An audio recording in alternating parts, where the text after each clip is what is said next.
Good morning. Ngasi card message ngase Rashi ki matung ina ko ka trying to get an auto jage trying to ji dagi shai chagi Rashi mapato khalaga adamai taraga ye ngase ko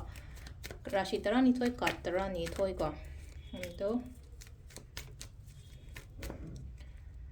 seler ko an basida lai re ani shu basida lai re ahum mari manga taruk taret nipan mapan tara taramathoy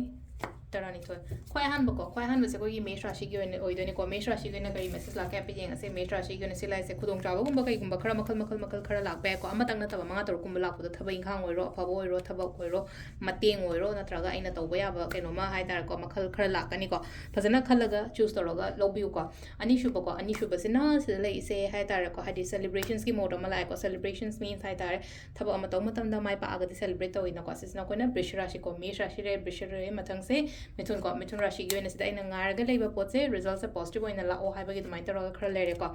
hakchang gumba yari ngai na da na ba to ko hadi kitang care lo bo ko pa ma dumai taro ko sisina ko gi karkar rashi ko next ki sina ke no ni ko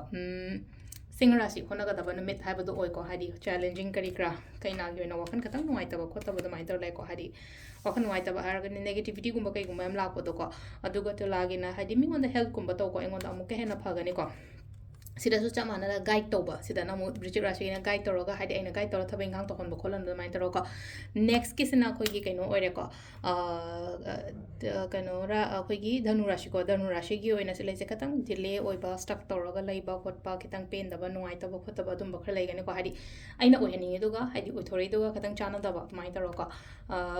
makar rashi guidance ki matungina makhata na thabak to biyo ko sum hadi taraga ithanda decision making ga ngamdre kaina haraga di ai gi guru natraga parents oiro china oiro amor engon kitang hen ba khot pa ma mo ga tanara discussions toroga mai tara to bibu ka sisina khoi gi kumrashi gi thabak to matam da ye loi yam phagani ko aida pan gum lai taba last ki minna gi susilena ko khara section khojan ba min ngam ko ba yam ka hena pi ko no ko susilere ko gi rashi gi matungina tarot card reading ma'am thank you